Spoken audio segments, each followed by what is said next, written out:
CMPRadio.net.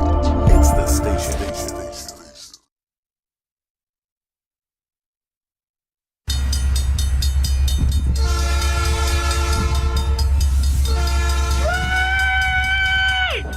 What time is train time? Tired of being stuck on 76, 95, 476, 222? You get the picture. Anyway, jump on this train. Who is electing hoes? That is a young lady. She's running for senator in Pennsylvania. So what's her name? Hoss? No. It's elect hoes because she's very forward about her past as a stripper. She's got P's vote. Yeah. Very forward about her. What kind of stripper was she? Now, I'm thinking actually Was she a burlesque stripper? Meaning she got on some panties and maybe, no bra? Or was she a full-on contact lap dance champagne? Right, no sex in the champagne. Sex in the champagne. She referred to it as sex work. Which, okay, there it is. There we go. There it is. Hit the bell. Hit the bell. Hit the motherfucking bell. She is this week's weekly fucking hero. It's time for the D train. Show of hands. Who's winning the train report? Darren Devoue. All right. All aboard. hello and good morning. Welcome aboard. I can't hear myself. Oh, there I am. Welcome aboard. Get on. Glad to have you. The D Train with Darren Devoue on CMPRadio.net, the voice of Chester, joined by, as always, behind the glass by the prodigious Uncle P. Yo. And our adorable assistant engineer, Young Jordan. Say Happy Mother's Day. Happy Mother's Day to all mothers. I can think of one in particular, your own. You always want to give a shout out there. And if you're dating a mother, make sure to give her a shout too. Wow. The D Train is brought to you in part by Mecca Daycare, LeBron Construction, other sponsors here at CMPRadio.net. Let's start off with a little. So, a couple of weeks ago, I'm hearing about Mayor Thaddeus Kirkland in Chester, pictured here, going all slappy squirrel on some young woman. This woman posted, Kearney Warren posted on Twitter that the mayor of Chester slapped a phone out of a lawyer's hand and then went on to smack a young girl in the mouth. So he's accused of that.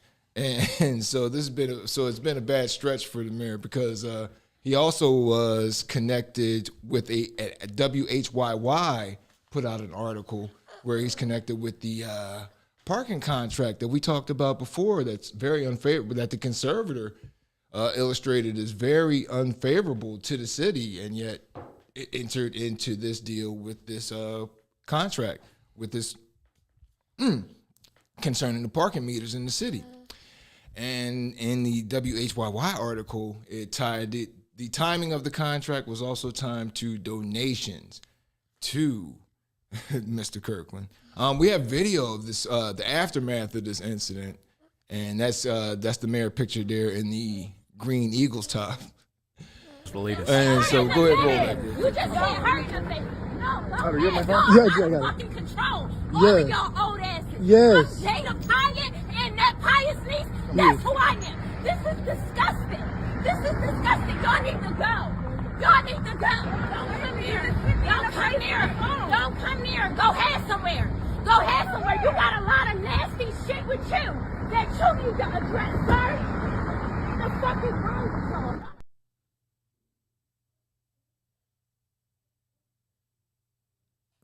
Oh, yeah. So, I'm gotta say though, coming from Philly, man, witnessing John Street's behavior and whatnot. This is John Street. We got a picture. Here's John Street, and that's his happy face, by the way. And also, John Street and what he wrought with his sense, let's call it a sense of entitlement. Some can call it corruption. And also then you had former Newark Mayor Sharp James. I only know about him from this documentary about Cory Booker and the dirty tricks by James that he had to overcome in order to defeat him. But this has been a bad stretch for the Chester mayor. Hopefully, unfortunately, this is the kind of thing that affects the city as a whole, though, isn't it? I don't know. Let's get on to something more fun. Wait, P, you're against What?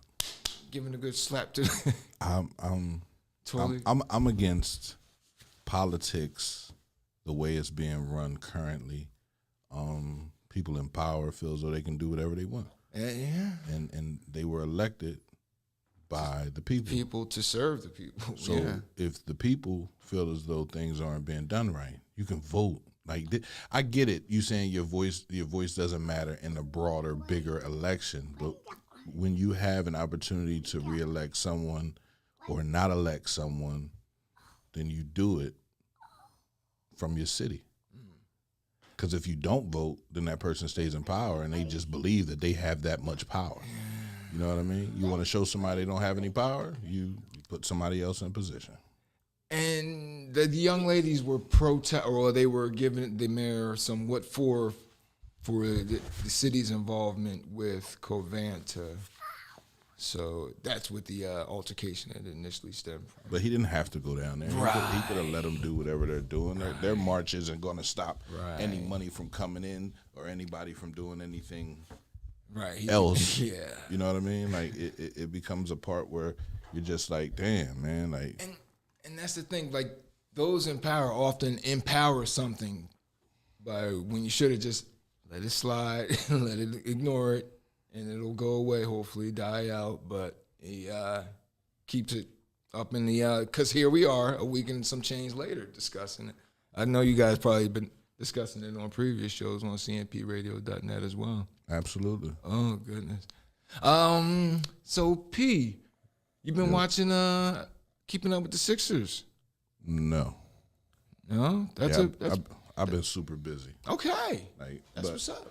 I did watch a little bit. Basketball, give me the ball because I'm gonna dunk it! Basketball, give me the ball because I'm gonna dunk it! So yeah, they just won the other day. Big blowout. All right. Had to win. That was a must win, especially game 3. Joel Embiid comes back. Another dominating performance. And you know what? The MVP is about to be awarded soon, so I wonder if that affects his motivation to some degree. What were you? I'm sorry, I cut you off. What were you about to say? You didn't cut me off. Oh, okay. All right. So, Fat Boy Slim, a.k.a. James Harden. He's still looking a little slow out there, though. Looks like he's running he looks like stuck in some kind of mud puddle or something. Or is it me? He's old, bro. He's old. He's old.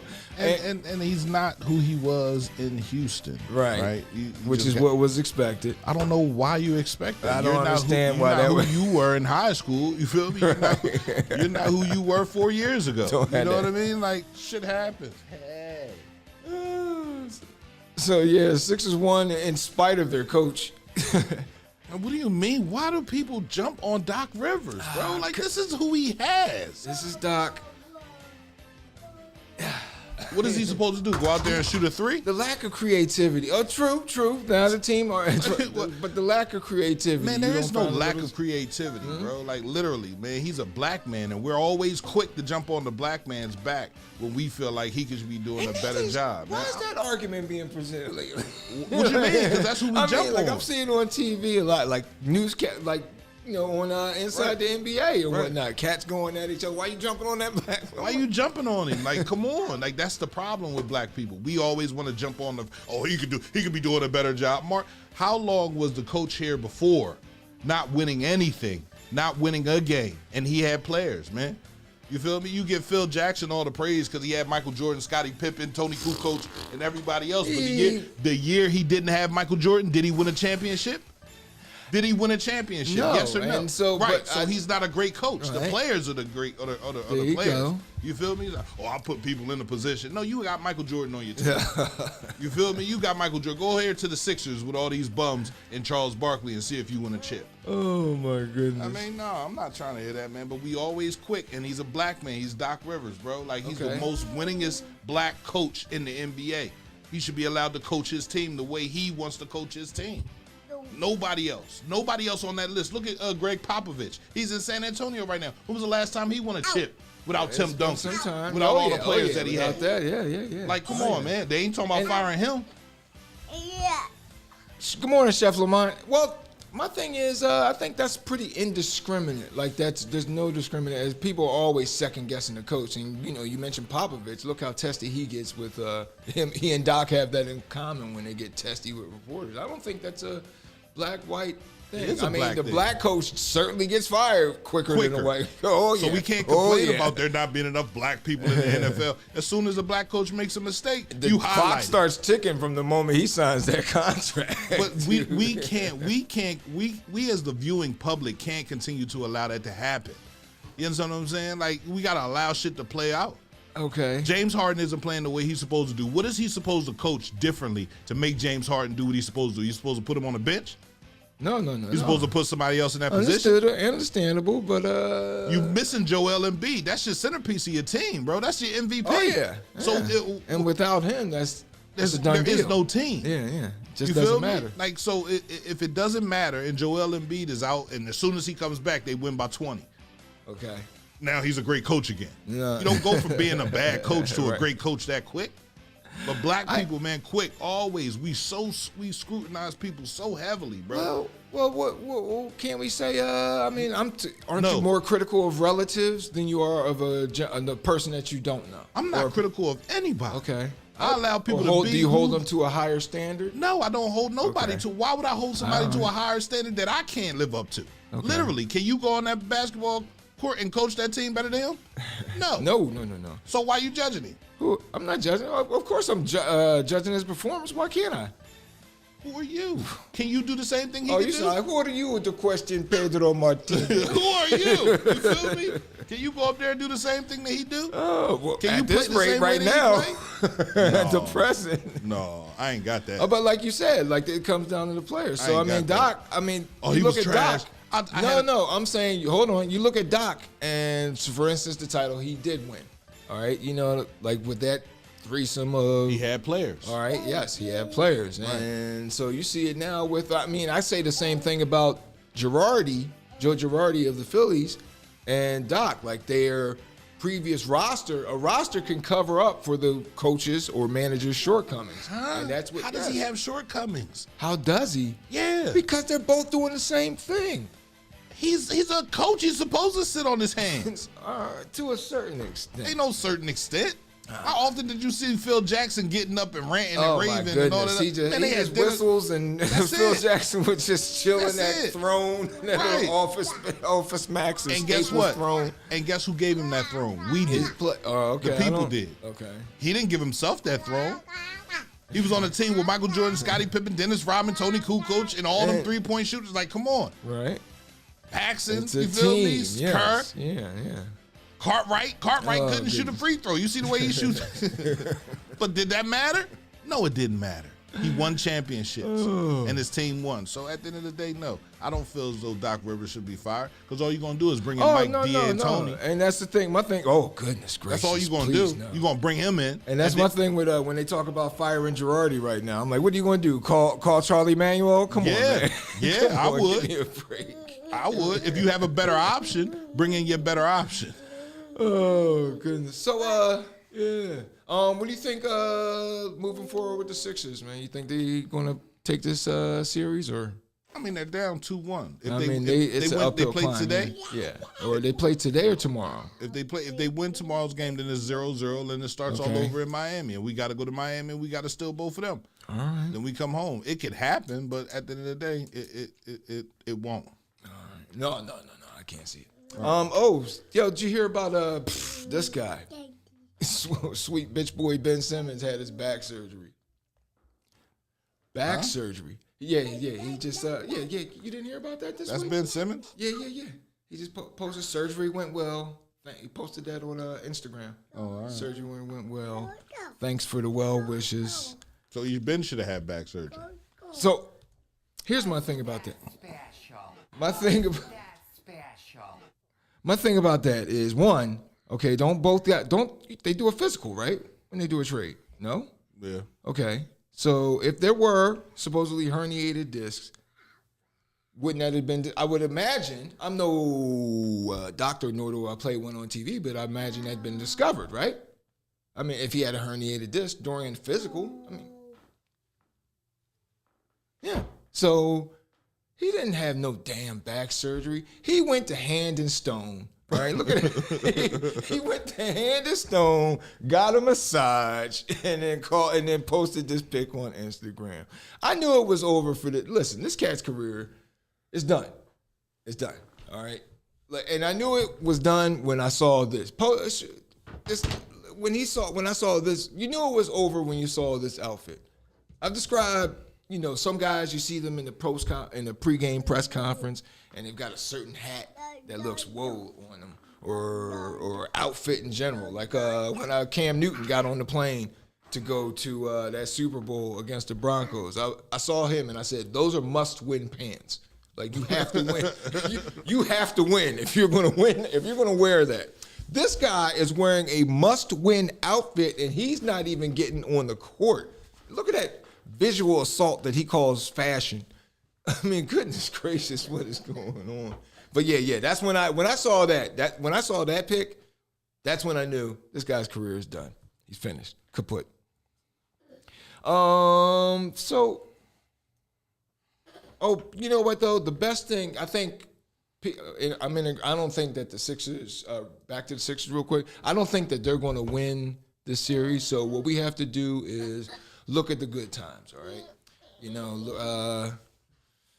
like, for instance, eliminating the Raptors and this wagon hopper that is supposedly the team representative, Drake. X him. That was a good thing. So aside from that, yeah. Why don't you think they're going to win this series? I didn't think they were going to win going in anyway. I just think Miami is... Miami is what? Miami is better. How? Yeah. I just find they function as a team better. I like after all the dysfunction Jimmy, that they had and late in the season too. That's get a good blowout. Jimmy Jimmy what? Butler. Let them play. Okay.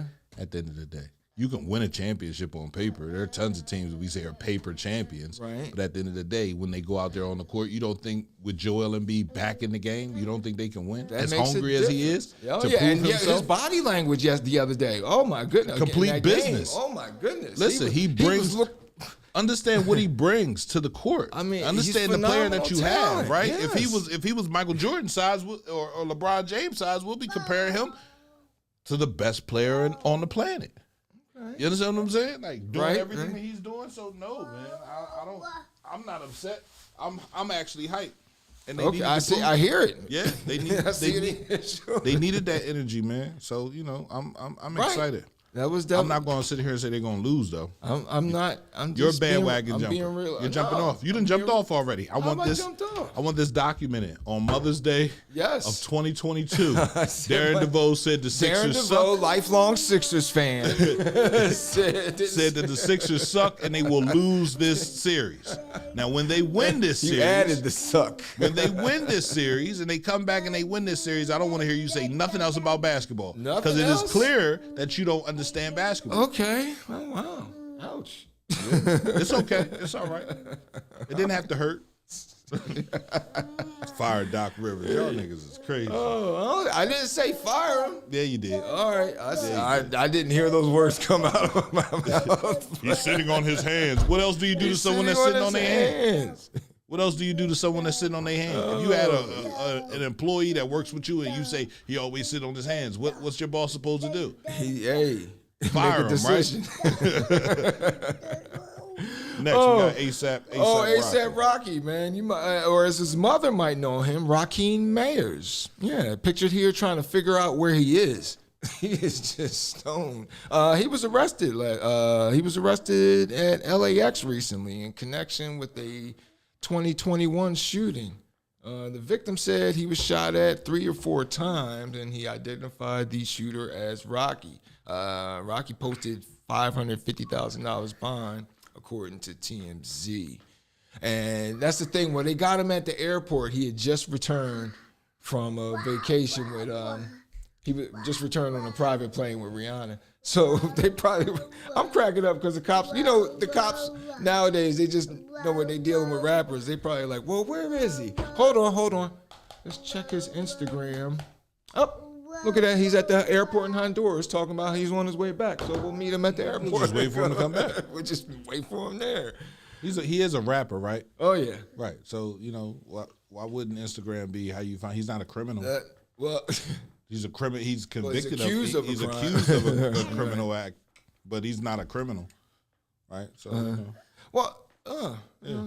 right. I can see a criminal. Well, it being easy for you to find the local drug dealer. Oh yeah, he just posted that he's out in front. Right. Like that. That's what's crazy. And everybody's talking about they snitching on you, snitching on yourself. Right. But he's a well, that's an part of your artist. Brand. You got to Right. put that stuff out there. Yeah. Oh, speaking of your brand, right? Is it me or is stripping becoming like the AAA farm system for female rappers now? What with Cardi B and Megan Thee Stallion and whatnot? Come on, man. I'm just kidding. Yo, you are on a roll today. So, speaking of Megan Thee Stallion, did you hear about the interview she did recently with Gayle King? No, I'm not watching that. Oh, no? No. Oh, well, you're going to watch a snippet of it right now. Go ahead. We're detailing the incident with Tory Lanez. There was an argument in the car? It was an argument because I was ready to go and everybody else wasn't ready to go. But that's like normal friend stuff. Like, we fuss about silly stuff all the time. But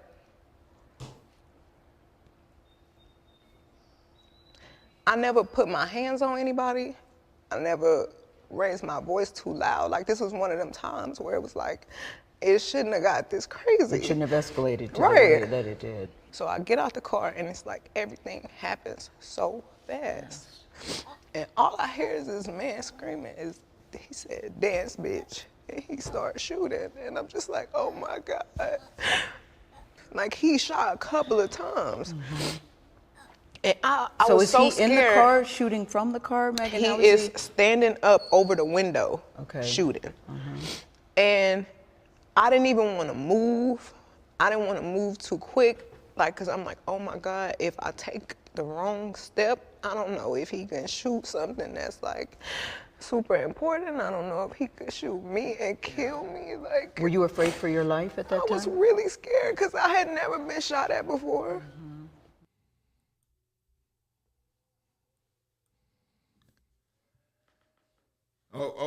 Yeah. That's a sad situation in of itself, though, man. Like, the conflict resolution that we talk about often, man. Oh, goodness. So Tory Lanez's fingerprints weren't found on the gun. They weren't? So who shot the gun? Did he shoot the gun with a glove on? Did he have a Michael Jackson glove on? He didn't wipe it down? So you're saying he's guilty? I'm not saying anything. Somebody shot the girl in the foot. To say that is to say that he's guilty. He well, wiped according the to gun her, I'm just going along with her story right now. Why would he I haven't shoot heard her? his story. That's what I don't understand. And he's a convicted felon. But and then again, though, why would he be sending her text asking her not to get him in trouble because he's not supposed to have a gun? Though you could also counter with that. because he got arrested. Don't say no. Don't tell him I had the gun. No, That's what he said? Yeah, well, that's what they saying. That they said. But people are saying. Where's the text message? Why they ain't I showing didn't read it? the text. I didn't read them. Right. This is a court. I didn't. You know what though? I'm sure we could look it up on TMZ because that's why he got arrested though, because he violated the no contact order. Then he shouldn't be out. Then What did he violated the? he violated no contact order by Instagram. Or no contact. No talking about it. No, yeah. He can't talk about it, but she can. Right. That's what I don't. That's not fair. Yeah. It doesn't sound right, That- right? yeah. And that happened over how long ago? was what, last year? Oh. Yeah. Oh, okay. Right. You think he's being railroaded? I mean, that's. I mean, he is a black male. Like, that's how it works. We'll arrest him and figure it out. We'll figure it out while he's locked up. out. Right? Let him sit on that. Oh my goodness. Man, speaking of rappers that are might be going a bit too far, did you hear Pusha T? He is selling a brick. Well, actually, it's a box set of merchandise that's with his latest album. This designed by Kanye West. Now, this is it includes 2 limited edition T-shirts, which are designed by Ye, and a copy of the album. And it's packaged and designed to look like a brick of cocaine. So this is what annoyed. We talked about it before. Like these cats with the drug references all the time. Like, bro, like. What else are we supposed to talk about? Huh? What did you say? What else are we supposed to talk about? So you can't. Are you kidding me? What else am I supposed to talk about? There are a bazillion. Like the what? list is infinite. Like what else is a person that sold drugs in his past and lived that life in his past supposed to talk about? Future hopes? Yeah. Why? That don't sell records. That don't make me a pop and artist. that's the thing too. Like weed. Yeah. I We got are the ones we consume it. Cause we consume this crap that they put out. And I like the new album. You feel me? I like it. I do. You say I would, right? Fight you. Yeah. I mean, I don't see a problem with him talking about. He's not talking about killing anybody. Okay. He's just talking about how the system was placed in his lap. All of this stuff was placed in our lap. We didn't bring all this stuff over here on purpose.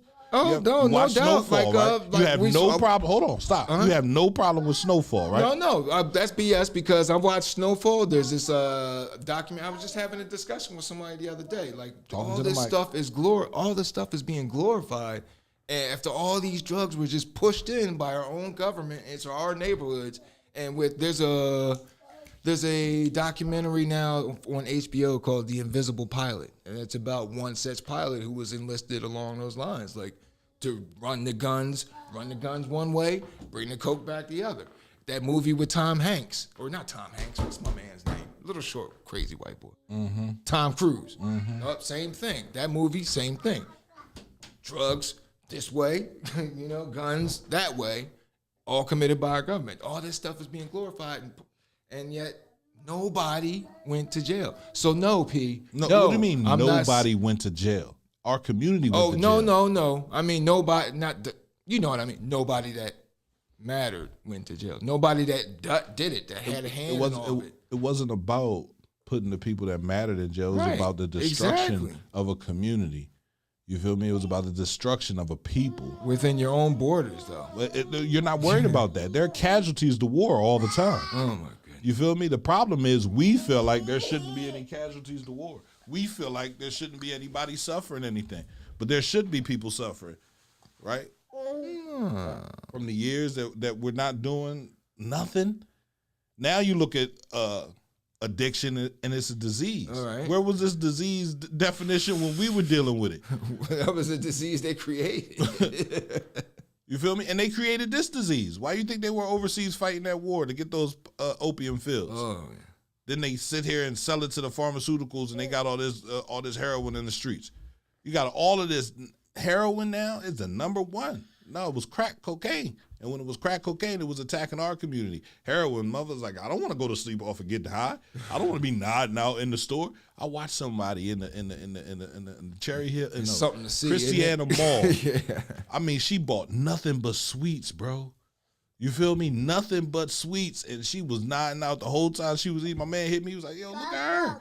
She gone." Yeah. The security guard walked up to her and asked her, "Ma'am, are you okay? Is everything okay?" Oh, yeah. But she knew she had to hype herself up, man. She had a cinnamon raisin pretzel from fucking iced tea, ice cream. I was Ubering this woman a couple weeks ago. She got in the car, and then I was looking at her when we drive. It's like a 20-minute trip. I'm driving. I'm looking at her. I'm thinking to myself, bitch, don't you OD in this car. Even if she do, just pull over and put her out. Don't you OD in this car. We got there. I pulled up to the stop. I looked back there. I was like, we're here. Right. I mean, okay. The government has a lot to answer for. Ms. Cogdell just said it, right? Will pardons be included in the legislation? If you're a nonviolent drug dealer, you're only doing what you see being done. Okay. Again, this is an imitation world. We go off what we see. We do what we see. When I became a drug dealer, it was because I watched the motherfucker pull up in the Benz. Right. You feel me? I didn't think about all the things that he had to deal with police and getting robbed and going to jail. I didn't think about none of that stuff. I knew I wanted the money he had. You feel me? That was my sole reason. I didn't know I was poisoning my community until I looked back at it and I seen, oh my goodness, I seen 4 generations of a family at a table. The great-grandmother, the grandmother, you know what I'm saying? The daughter and then her daughter at a table getting high. I knew I was done at that point. I can't do this anymore. Now I had to get locked up before it really hit me. Looking at the carnage. Yeah, man. Right. The things that I'm doing to my community, the lack of trust that we now have in our community. The lack of giving a fuck that we have in our community, bro, this is real. And it's because of that. We don't trust nobody. We don't think our vote counts. We think we're against everybody. So, no, man. Right. That's what kills me about those T-shirts, whatever section you're from versus everybody. I'm like, really? Everybody? Everybody. Yeah, Chester versus everybody. Absolutely. Why does that kill you about the T-shirts? I don't know, man. You in the Mansfield. I don't know. I'm starting to question everybody, you, bro. Everybody? I got to question you. Everybody? I have a conversation after this. Everybody? I don't know if I want to take on everybody. Yeah, absolutely. Oh, man. Why wouldn't you want to? Everybody? You don't have a part of your history that you're proud of? Everybody? I have plenty of my history that I'm proud of, but I'm not taking on everybody. I don't know. I see that everybody. Maybe I'm taking it too literally. No, it is everybody. When Chester goes and plays a football game or a basketball team, it's Chester versus everybody. It's Chester versus the refs, Chester versus the scorekeeper. You feel me? If it's not at home, everybody. Oh, my goodness. Tell us, Jordan. Tell. Oh, you know what, though? That brings us to real quick to what I've been watching. Oh, man. I saw Breaking Away, this old movie from the 1979. Oh, yeah. It's about the underdog trying to get by, pursuing a sport of passion on the side while trying to get the girl. In short, it's the Rocky of bicycling. It's got a key plot line. Now, set in Bloomington, Indiana. And so that's the home of Indiana University, right? And so it's got a key plot line with respect to the locals and the students. Because you know how this is a college town. I mean, with Widener University. And you oftentimes locals see, things improvements being made to the city in order to accommodate students, people who come and go. Whereas people here, like locals, and by the way, the movie is set in a time where you had those second or third generation jobs. Like your father was worked in the mill, and so you worked in the mill, etc. So that was a key plot line in it, so that was interesting. But you know what though, you get to thinking, people generally stay close to home. I mean, look at P. I mean, you agree? I mean, you're from here, you stayed here. I'm from Philly, I've stayed. People generally stay close to where they work. Shoot, I've known people who only left North Philly to go to work. Oh, by and large, though. So back to Breaking Away. My man, he's a cyclist, so he's idolizing the Italian team, right? And so he actually meets the Italian team, and that doesn't go well. Think of the old saying, never meet your heroes. Reminds me of the time I met Merrill Reese. I got big time by Merrill Reese. I was like, oh, he left me hanging. Yeah. There's a funny plot line with the father. He's embarrassed by his son because the son shaves his legs. And there's a couple of clips in there where, like, for instance, the kid is riding by the father. The father owns a dealership. The kid's riding past him. Hey, father! While he's talking to a potential customer. The father looks at the potential customer and goes, friend of yours? He act like he don't know this kid. But one thing that stood out to me during Breaking Away was this. Like how they utilized the Barber of Seville. And, you know, they used it, this classical selection of Barber of Seville was used during a lot of the cycling sequences in Breaking Away. And so the way they edited it and shot it goes great together. And it shows you the power of what happens when, because that song, I mean, the way they used it, that kind of ignited me liking classical music to an extent. So it was way before Mansfield University, P. So Whatever. but yeah, it shows you how soundtracks often make a movie. I mean, I mentioned Rocky. The music had a huge part of that to do with the success of Rocky. If you get their ears, they will watch. Oh yeah. I mean, it's just that simple. You feel me? Mm-hmm. If you get their eyes, they will listen. You feel me? That's just how it works, bro. Literally. So that moves us on to movies that made us. I was watching. By the way, 4 out of 4 train tickets for Breaking Away. Man, I love that movie. Great ending too. It's the Rocky of cycling. Movies that made us. Speaking of music in movies, P. Movies that made us. It's a documentary series that's available on Netflix. Oh, The Rental. I'm sorry, I skipped. Did I skip? Oh shit. Yeah, my notes are off. All right, this is The Rental. All right, and The Rental is released in 2020. It's a video on demand, and it was released also in select theaters. It stars Jeremy Allen White. Fans of Shameless, you would remember him as Lip. So Lip's got the lead role in that. It was the directorial debut of Dave Franco. And what happens in The Rental is 2 couples rent an Airbnb. Strange things start to happen. There's moments of tension between the 2 couples over things. And then the movie gets scary at the end. Like, it's weird how the credits start rolling because a stranger shows up, bad things happen to our characters, and then the credits start rolling, and then you see how the bad guy set up his whole operation, and that's how it got scary. You ever rent an Airbnb before, P? I've never. No, I don't agree in sleeping in other people's houses. Well, I don't know what they have, videos, exactly. It's too much. It's too much. And if you see, I've never have, and I never intended to, but after seeing this, I know Airbnb's stock price might have been affected by this movie. Because, I 3.5 train tickets for The Rental, though. Check it out. That moves us on to movies that made us. We're talking about music and movies, P.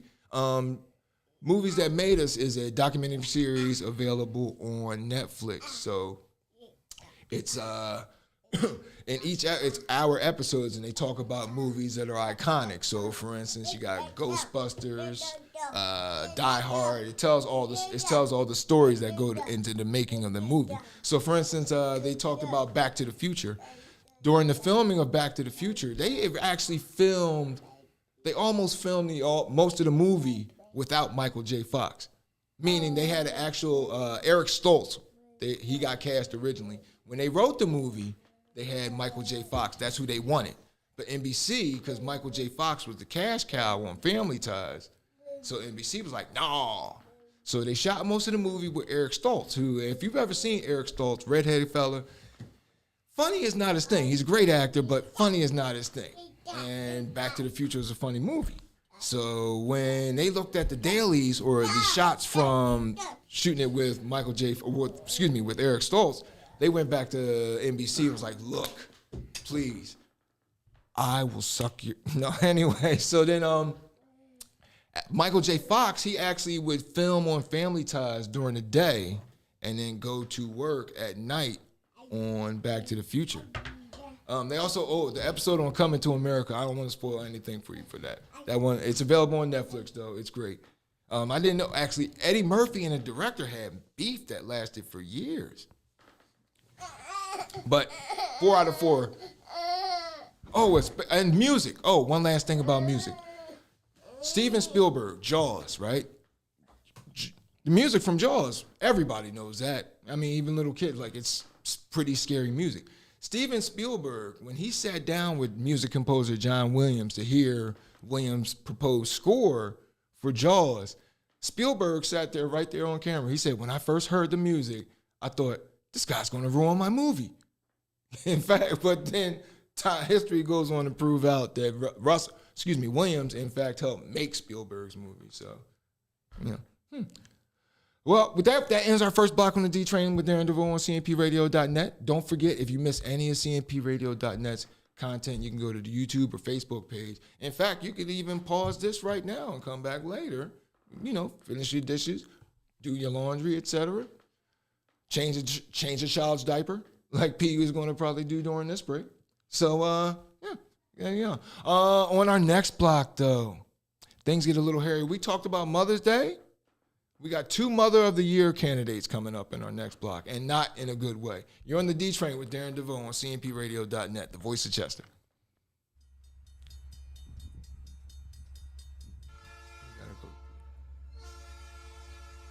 How are we going to handle this? I mean, this train's en route to pass through some highly populated areas. 700 level attitude. Heart of the Italian. So, P. Yo. Last week we talked about that documentary Dope, right? Yes. And did you get a chance to catch any of it all? No, but I'm gonna watch it today. There was this Atlanta-based stick-up boy, and his name was T-Bone. And no, I'm not making that up. Right. All right, but T-Bone was showing how sometimes he stalks his prey. And this is a clip of it right here. We got an audio clip of it right here as he's sitting there looking at his phone, checking out some stuff on the internet. And social media is a motherfucker, boy. This motherfucker right here flexing. Rolex, bands, drank is lean. You feel me? Weed. You know he got something else. This video right here is very tempting. This video right here has me do a little bit more homework on this cat. You feel me? Find out where he at and get all of it. Get all that. My man. You watching, you see these young boys oftentimes on social media showing off all the money they got stacked up and whatnot. Right. Meanwhile, this cat is looking like, I mean, you're gonna throw him a surprise party. Right. Like, literally. You feel me? I'm definitely throwing him a surprise party tonight. Thank you, but I need to know where that oncoming train is. It's the D Train with Darren Displays. Your engine, but it's my damn train, all right? Yes, it is your I'm train. the damn conductor. That's true. We're back on the second block of the D Train with Darren Devoue on CNPradio.net. We're going to keep this train moving on. We got a follow-up story to start with first block.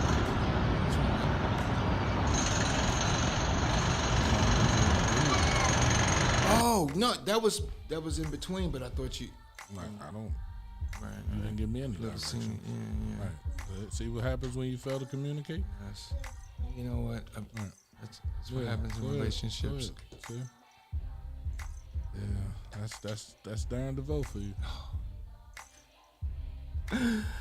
So, we talked before about. Remember, we talked about the transgender prison inmate that impregnated 2 other inmates at Edna Mahan Correctional Facility up in Union, New Jersey. Yeah. That's the story that stays in your mind. It's hard to forget. Why? For obvious reasons. You said it yourself. Shoot, your jaw almost dropped when we were talking about that one at first. Doesn't stay in my mind though. Oh, it sticks out in your memory. So when I mentioned it, it automatically came back. No, right? you had to say it again. I had to jog your memory. All right. You just being difficult. Anyway, so now this is a follow-up. The state of New Jersey is going to pay $21 million to resolve more than 20 lawsuits.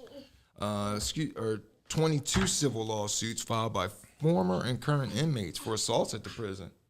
As part of the settlement, guards at the prison are going to have to wear body cameras now. Yeah, that's how they should be anyway. Yeah, because those cats, man, they're ripe for corruption. Like, as a prison guards, like, man. I'm not going to say all of them. I'm not saying, but I mean, it's ripe for corruption, not rife with. I mean, you could argue it's rife with construction as well. I mean, yeah, whenever you have people that are denied a certain thing, and people can get those certain things. You feel me? It becomes profitable. Yo, calm down. She's fired up. She's all fired up. Settlement will also make women in all the settlement will pay out to women that have been in the facility since 2014. They're all eligible for payments between $1,500 and $125,000, between $1,500 and $50,000, depending on the level of abuse. So, how abused were you? Like, are we talking? Did he drop some digits on you, or did he that's awful. Speaking of follow-up stories, New Jersey man that we talked about before, he was triple murder in Essex County, New Jersey. This piece of poo here in our next door, two-legged piece of poo. This is 31-year-old Jeremy Arrington, and he killed 3 people and critically injured 2 others over a Facebook post that he was angry about that involved his name. And so he showed up to a home where he tied up and stabbed folks. He was, when we talked about his initial arrest, well, now he got sentenced to 375 years in prison. He will be eligible for parole after 200 years. So there's that. Oh, shit. Damn it. Well, he's going to jail. He belongs in jail. Bet your ass he's going to jail. The only question is he going to die in jail? Answer, yes. So there's that. By the way, the Facebook post that he was mad about, it was because it named the Facebook post was a repost by a police Facebook post naming him as a suspect in an earlier shooting and sexual assault. So you're gonna have to say, yeah, the cops nailed that one when they posted that initially. He needs to, get him off the streets. Speaking of follow-up story, this story, did you hear about this? I didn't know that Philly had a gay sports bar until now. That reminds me of the time when I used to work at PBS, and I would air, on certain nights they would air. I'm with. There were certain nights that we would air LGBTQTZ XYZ programming, and so the alphabet them people. We would air those programs, right? And so, there was one night I aired a program. They showed these. It was like a trio of gay rappers, right? And I was sitting there watching it that night, and I was like, "There's $1 to be had there." All right, boys, let's get in the studio. First thing we're going to do is pick a fight with a rapper that's already famous. I need y'all to write an Eminem diss track. Let's get it started here, but. It fell off. It died on the vine. But this young fella here, is, he's 22-year-old, and he is.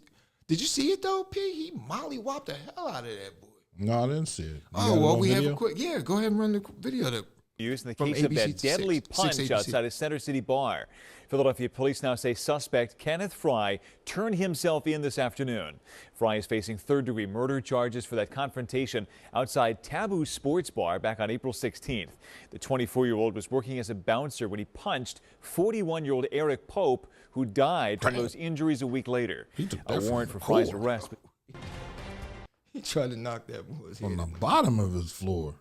So let me get this right. The one on the left is gay, or the one on the right? The one on the left that took the punch, he was in the bar. He got tossed out by Fry, who was a bouncer there. Okay. They tossed him out, and now the initial video I saw that's a little longer. It looks like my man gets outside. He was visiting from D.C. too. Who's gay? The fellow on the right with the suit on. With the suit, yeah. Okay. He's the one he's dead now. He's dead? Oh yeah. He gone. How did he die? He died from when that mollywop that Fry punch? threw. That the punch knocked him out on his feet. Right. Went that, hit his head, died several days later. He was in the hospital and then died several days later. You need to make sure you get other reasons for death. It can't just be because it could be right. He could have hit him that hard. Well, I don't think the punch killed him. I think it was the combination of the punch and the striking his head on the concrete because he's just limp. It was just a combination of him not being able to receive the punch. Like my man telegraphed the hell out of that. The boy was a little too drunk to just Shit. I ain't got nothing to say to you. Once I see you go down to the ground, I'm good. You scrubbing the ground. That ain't what I want. Oh my goodness. Yeah, so he's looking at 3rd-degree murder charges. So yeah. That sucks.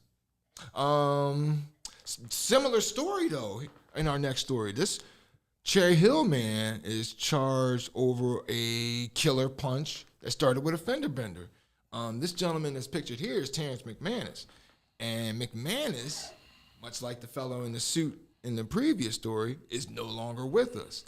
On May 2nd, Troy Leary, 35-year-old of Camden, was taken into custody because Leary and McManus got into it when the two had a fender bender on March 11th around 11:14 on the 1100 block of Whitman Avenue in Camden. McManus, pictured here, backed his vehicle into Leary's Mercury Milan, and a confrontation ensued that was caught on surveillance camera. Leary punched out McManus. McManus was knocked out on his feet, hit his head on the concrete, and died several days later. He had so Leary had a pretrial hearing on Cinco de Mayo, so it wasn't a party day for him. No, there's no report about what happened in the pretrial hearing. How does that work, P? Pretrial hearing, and you just... Why are you asking me? Because I don't know. I'm asking you because you're here. You're the person that's sitting there. Why are you taking it so personal? Because I take things personal. Like you ought to ask me all the stuff about criminals. How does that work, P? I ask you stuff about all kinds of stuff. You're, right, you're the person sitting there. Okay, I won't take it personal. All right, thank you. So Get over yourself. A pretrial conference is the conference that you have before a trial. So you have your arraignment when you get your charges. Okay, then it gets sent out to the district court. Okay. Well, it's at the district court. Then it gets sent out to the main magistrate, wherever your main court is, and then you have a pretrial conference, and then your lawyer sits there and goes over the charges. Then they probably have a discovery, and then they do a lot of things before we get the trial. Slow turning wheel. Yeah, it is. It is a very slow turning wheel, right? But Man, okay. Right. If your lawyer's not doing his job, and I had this conversation yesterday with Dr. Kristen Motley, and we were talking about who is monitoring defense attorneys to make sure they're doing the job that they can do, to make sure everything is going the way. Listen, there are a lot of loopholes and a lot of people have made a lot of money off using our community. You feel me? Like and going in there and saying, I could beat your case, give me $10,000. And somebody paid you $10,000, and they end up going upstate for 5 to 10 years. You know what I mean? If you're an attorney like that, then what happened? Why did this person get 5 to 10 years? Could you have beat the case? You feel me? Like, we don't know because the case is over now, so it's up to a person's discretion. You feel me? But if you're a defense attorney, are you really fighting for your client? How often did you see him? So we're going to plead what? Right. And that's literally, that's what my attorney told me. You feel me? Like he was gone soon after that. But, you know, excuse you? He died of an asthma attack. Because I already knew. My uncle was an attorney. So the one thing my uncle told me is the only thing a lawyer can sell you is time. Okay. Your law information and everything about your case is in books in the law library. Right, you can go look all that stuff up. If you know your points and what you got, you know what you're going to get. So I did all my research before then. Okay. I knew 18 to 36 was what I was going to get. Okay. That's where I was. So when the attorney came to me and was like, I got this case, I could beat this case. It was like, what? Are you sure? Like, all right, okay. Listen, the words that you say out your mouth are going to come back to you. You're going to need tie. Of course I could beat this case. This is Driving While Black. You feel me? Like, he put all that stuff up there. Got my case. You feel me? Hey, you heard me talking? Right. And things just didn't go the way they were supposed to go. But I went upstate, no problem, and I came home. Okay. But he passed away of an asthma attack. He couldn't reach his inhaler in time. Ain't that something? Yeah. I was out the county for 2 weeks when that happened. Damn. Yeah. Ain't that something? Use your words correctly, bro. Yeah. You feel me? Lord knows you don't want to not be able to reach your asthma point. Right. You feel me? Oh. I'm trying to figure out, like, people looking at the scene like, looks like a guy just lost his asthma pump here, boys. And that's what happened. He died of an asthma attack, and he couldn't reach his asthma pump. Okay, all right, interesting. Nobody killed him. Okay. I wouldn't kill a person. Oh my goodness. Anyway, oh man, speaking of killing, yo, did you hear? Now we talked about oftentimes with misconduct, officer misconduct, and this is a pretty bad story. So, and even police killings of unarmed males, right? But this story, this one caught my attention from the grip, as they say, because cop kills a 12-year-old in Philly. Did you hear about that, Pete? The 26-year-old Saul Mendoza, former officer Saul Mendoza, and he's charged with shooting 12-year-old TJ Siderio in South Philly. According to the report, Siderio fired a shot at an unmarked car that was carrying Mendoza and 3 other plainclothes officers near 18th and Barbara on March 1st around 7:30. Philly DA Larry Krasner said that evidence showed that the Siderio tossed the gun while running away from initially shooting at. Then Krasner said that evidence showed that Mendoza knew that Siderio, was unarmed when he shot the boy. Mendoza fired off 3 shots at the boy, with the last coming about half a car length away as the boy laid face down on the sidewalk. Almost sounds like an execution. So, 5-year veteran of the force, Mendoza was fired by Police Commissioner Danielle Outlaw a week after that incident for violating department policy. Now, yeah, because they were looking for a stolen gun. They believed, one of the cops in the car believed that Siderio, not Siderio, but the teenager that he was with, was a friend of this gun thief that they were looking for. Now, apparently, the cops would prefer to have a marked car and uniformed officers make contact with civilians in that case so as to not expose officers' cover. That's where Mendoza began to violate department policy, I guess. So, yeah, he surrendered last Sunday night and has been charged with 1st and 3rd degree murder, voluntary manslaughter, and possessing an instrument of crime. So there's that. Huh? Possessing an instrument of crime? Yeah, how does a cop... whenever they say, like, your brain could be an instrument of crime. So this cop was an undercover cop. He was plain clothes, yeah. He was a plain clothes cop. Uh-huh. And he was chasing someone who had a gun. He was chasing someone who fired at them. So you're not supposed... Well, they shined their lights on the boys. I missed that part. They shine the lights on the kids. Okay. Then the kid lets off 1 shot at them. The kid didn't know that they were cops? No, I don't understand that. Why he would see those lights and then... Oh, no. They didn't turn on their lights. They flickered their headlights. So maybe the kid saw it as an incoming threat. He's 12 years old. Right, what kind of threat? But he's 12 years old with a 40 caliber Glock on him, though. I mean, that's how it goes down. But I think this is more because of the color of the kid. That it hasn't been. And you know what? The media, it astounds me that the media has not jumped on this one. No, they're not going to jump on it. Right. Because then that kind of goes against why... The whole narrative they built. Exactly, right? Here this young man has a gun. They're not showing any pictures of him carrying his gun. And they're showing an innocent picture with him. He got tears in his eyes. And listen, I'm no malice towards his family. You feel me? I understand that losing your child is a touching. This is for everyone to understand. But when we're looking at a case, we're talking about, is this the way it works for us? You feel me? And that's what I'm watching this whole time with that 12-year-old that got shot in Chicago. You feel me? He had a gun. He was running from the police. You feel me? This is more of a run you down, gun you down situation as opposed to him firing a shot first at the police and the police firing a shot back. You know what I mean? Like, what's wrong with you? You shot at me. So if you shot at me, you wanted to smoke. Well, their thing is the kid ditched the gun. Siderio ditched the gun right after shooting at the cops. So the gun was found like 40 feet. They said 40 feet away from where he was.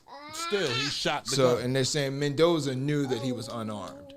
How many cops? You understand what I'm saying? Like, it doesn't make sense. He knew. The other cop in Chicago knew the kid was unarmed when he saw him throw the gun over the fence. He still shot him. Like, come on, man. You gotta be fair with your accusations, bro. It's not just about color of skin and what color. No. Okay, so yeah, and that's my thing too, because if the ethnicities were reversed, I don't think we justified, huh? Justified. Stamped and moved on. You shot at him. You were wrong. There you go. Oh my goodness. So yeah, Mendoza's actually, when is he going to court? Doesn't say when he's going. And he was crying. True. Oh yeah. Mendoza damn was right. crying. Oh damn right. Yeah, you was a cop and you going to jail. Right. Oh shit. Protective custody. Please. PC. Please. I'm not gonna be able to. No. I ain't using. You should have thought about that before you shot. What are you talking about? We shoot people every day. Every day. Now I'm a criminal? Oh, because I shot a white kid? Yeah. And that's probably, and you know what? Like, there's a scene in Snowfall. Remember when they take out? I'm sure I'm not spoiling anything for you. Seen the season now? Okay, yeah. When my man says when they shoot up Kane, right? And then Louis says to the cop that shot up Kane, I thought you said they don't care about niggas killing niggas. Not when it's a nigga cop doing about cops killing niggas. Not when it's a nigga cop doing the killing. Right. There you go. Yeah. So, speaking of, so today's Mother's Day, right? This story here is about we talked about it before. Ladies, be careful who you breed with. Did you hear? This sack of sugar honey iced tea is 20-year-old David Watley of Snellville, Georgia. And the little girl pictured here is Nova Grace Wiley Trejo. Sitting here, pictured here showing how happy she is to see her father. I told you don't leave me with this nigga. So, Watley was at Snellville Police Department at 2 p.m. last Tuesday to collect firearms from a previous case. That were firearms that were taken from him from a previous case in a traffic stop. So before they gave him back the gun, cops ran a background check on Watley, and the background check turned up a misdemeanor probation for related to a hit and run. So with that, they took him into custody. Now I don't understand why cats go back, because I know a cat that got locked up going back to the police station because they called him like, we got you left your cell phone here, blah, blah, blah. No, that's all right. Y'all keep that. I ain't going down there. Y'all grab my ass. And that's essentially what the cops did. So they grabbed Watley, right? Grabbed Watley at around 2 o'clock. Now, by the way, the problem was Watley had left 8-month-old Nova Grace in the car and never said anything to anyone. I don't believe that. Huh? I don't believe that. You don't believe that he's? I don't believe that. You don't believe that, or you believe he said something? He left her in the car, and he left her in the car on purpose. He left her in the car. So my daughter's in the car. So my daughter's in the car. Okay. My daughter's in the car. We don't care about that. Oh yeah. Why wouldn't the police say that? Right. My daughter's in the car. Right. Why would they listen to him? Okay. Why would they care? Why would they even go out there and check? Right. Then when the grandmother takes the child to the hospital at 10 o'clock at night, how was he able to reach the grandmother? Who did he call? Right, that's what my thing was, that his one call, and why did his one call come so many hours after? You understand what I'm saying? Like because the grandmother got the baby out of the car at 8 o'clock, and why is the car still there? Not told or something. Nothing. Nobody. Nothing. You went to ticket this thing and noticed a kid? How did he call the grandmother? What did he say? Yo, the baby in the car. Did he whisper it? Yo, the baby in the car. Right. Like, yo, no, my daughter's in the car, bro. Like, my daughter is in the car. It's 90 degrees out this joint. Right.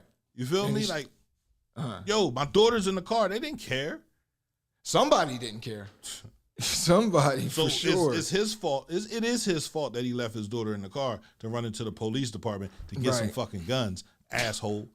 You feel me? But it's also on the police to say, what kind of car are you in? Right. What kind of car did you drive? Where is your car located? Why are you not asking these questions? Why do you just not grab care? him and toss his ass in the cell and call it? You feel me? So I feel like both parties doing the Lord's work, guys. Right. Both parties are at fault for this situation. Oh, for sure. That young child didn't need to die sitting in no damn car. No. But again, if you care, you move. When you don't care, you just worried about the bodies and getting him locked up and doing your so-called job. You don't care about asking no questions. My daughter's in the car. Why wouldn't he say that? There's a kid. There's a baby, and the cops were trying. Like, you're trying to present to the cop. Yo, there's a baby in the car. She needs to get out. Goes the cops. You know, and it's like, yo, you know, it'd be best for the baby if you got guys. It'd be best if you got the baby out of the car. You know, like P just said, 90-degree day. Cops say. And then next thing you know, like that's kind of how that conversation went. Bro. I want to hear the video, the See call the of video, him the arrest. calling. Okay, call his a grandmother and asking her to get that baby out of that car. Right. You understand what I'm saying? That's what I want to see. Because like, is he frantic? Like, right. Is I he told like, him that I guarantee you. I Okay. guarantee you that's what's going to happen. So now you have to fault the police department because I told y'all she was in the car. And I was just running in here to get my guns. I didn't think y'all would bring up an old-ass misdemeanor warrant. Right. You feel me? From a hit and run. That's what you get for thinking. A hit and run. Literally, a hit and run. Like, did I hit somebody and run? It was a misdemeanor situation. I got probation violation, and you going to lock me up for that? What, the warrant? Yeah, misdemeanor probation violation. Come on, man. Like, come on, man. You don't lock nobody. Send him to his PO the next day. Why is the police locking you up for that? Yeah, so now he's looking at, they're hitting him with a second-degree murder charge. Absolutely.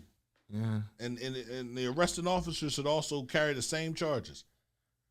Because I do find it difficult to see, like, he couldn't have been that, like, yo, at some point it would have been, you know, like, yo, my daughter's in the, what is y'all doing? Yo, could somebody go out and check? That's a built-in excuse. That's why he left her in the car. Right. It's a built-in excuse. Yo, my daughter's in the car. My daughter is in the car. There's no reason why he didn't say that. Right. Unless he's that callous and he don't give a fuck. Right. You feel me? But an interview with him will let you know that he don't give a fuck. Did you tell him? Yeah, I told him my daughter was. It's his word against theirs all the time, bro. And who they gonna believe? The police. Oh yeah. Who they gonna believe? The police. Yeah. I would have took my daughter in there with me. That's the thing, you know. And I was at this. I was getting a physical done the other day, right? And this guy comes into the medical office, no mask. He comes in and he sits there. He walks up to, you know, when I get it. You know, you go in a lot of stores nowadays, whatever, no mask, got it. But then when you go into a medical place, you know, medical office, whatever, they definitely want that mask on right now. So that was his first thing. He comes in, no mask, walks up, and then the lady was like, "Do you have a mask?" He goes, "No." "Do you have one?" So she gives him one. Then he turns around. He's like, "I have to get this and that and the other done." He goes, "How long is this going to take?" She goes, "It's going to take a few minutes." "Should I get my son out the car?" She paused. Yeah. Like, yeah. Tell me, why is he in the car in the first place? Why isn't he in your arms right now? I don't understand why people do that. Because, I mean, somebody could easily come along and just, Just what? Snatch him. Snatch him, or they could die in the car. Or that would be my first fear, especially when I'm babysitting. I'm like, you know what I mean? I'm paranoid about anything. So therefore, I need my line of sight always on that kid until I hand it back over. Right. You know what I mean?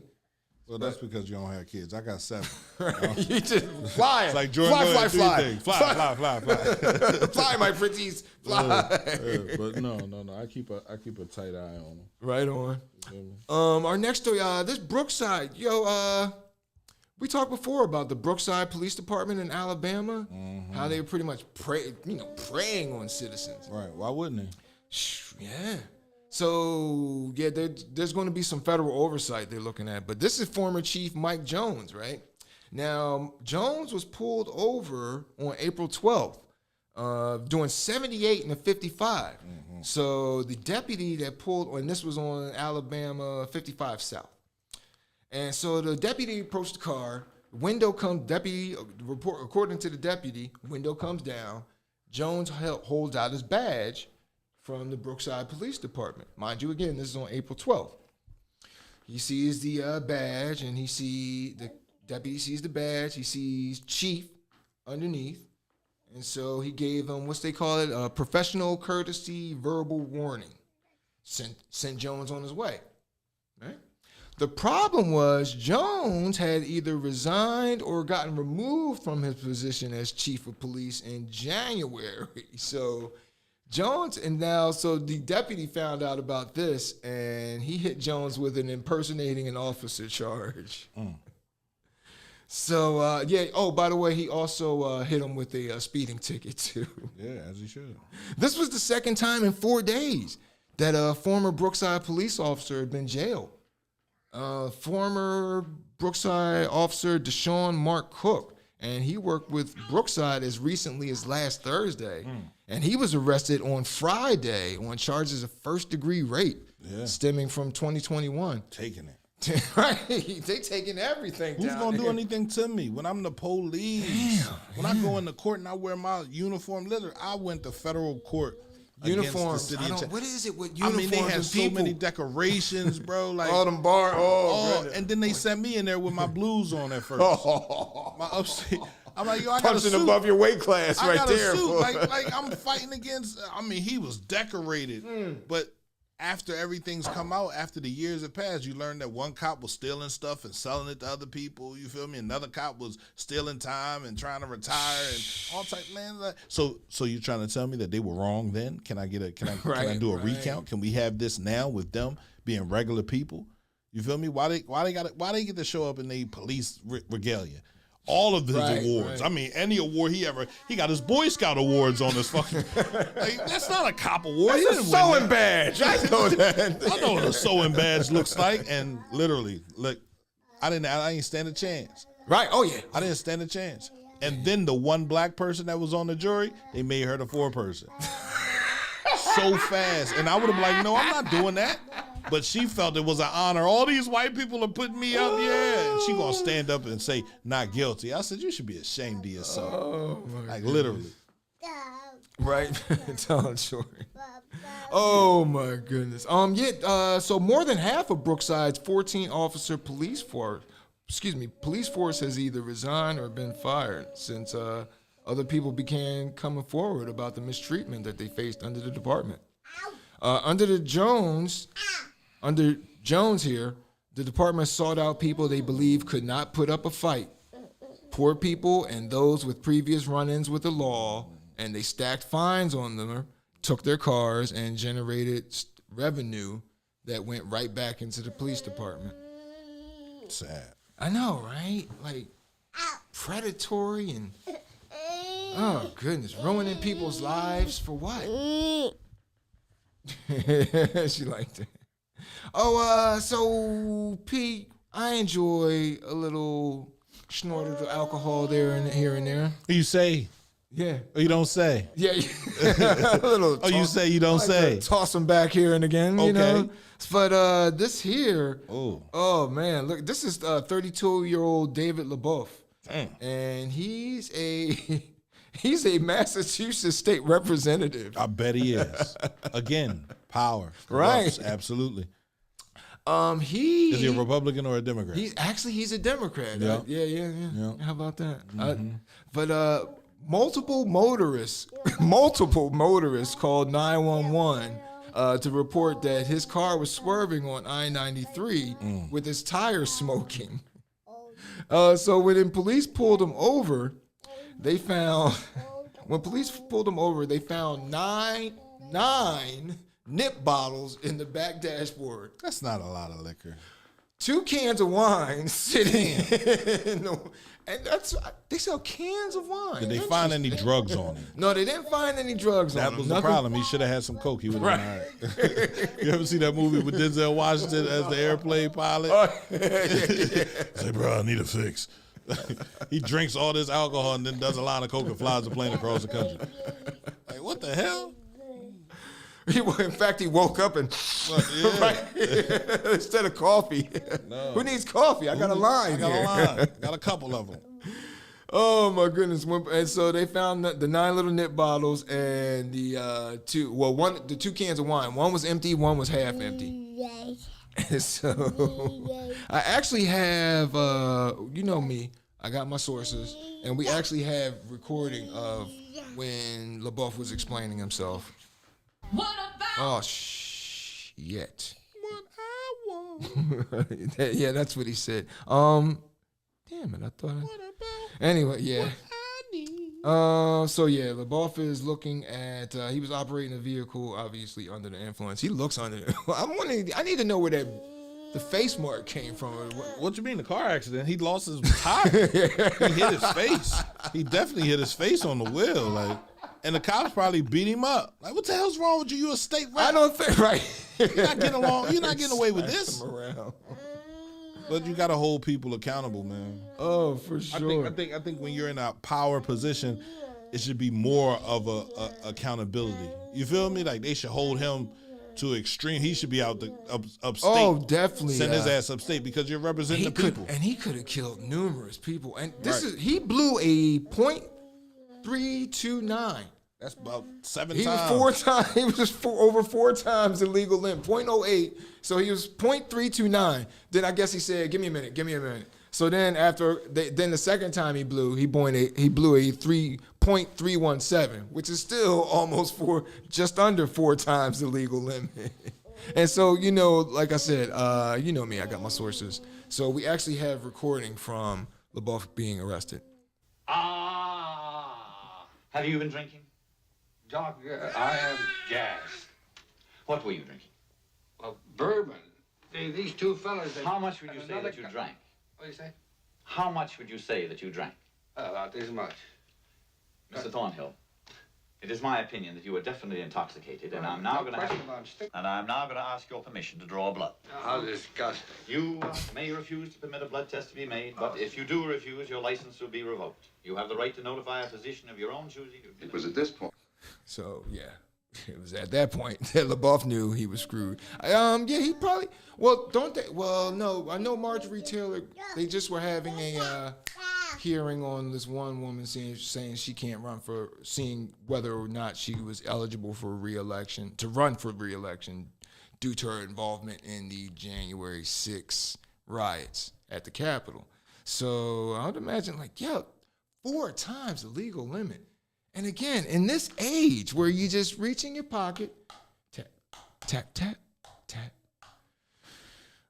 Jordan's on her way to come get me. She's driving a red Honda. She'll be here in 3 minutes. Bang, done.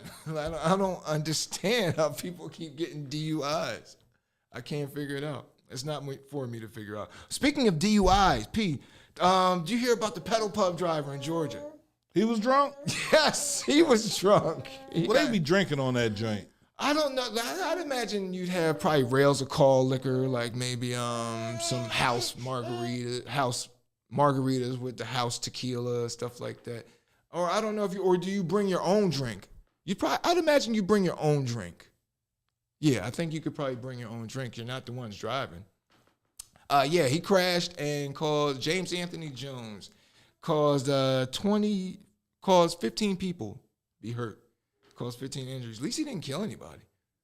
But yeah, you know what? And look at the side of his face, the left side of Jones's face there. He's all bruised up. He crashed the joint? He crashed. He was going too fast on the pedal pub bike, which is electric, and sometimes it's powered by people pedaling. And so, yeah, he was going a little too fast, trying to go on a turn, and it went off on its side. Again, he could have killed somebody. That's crazy now.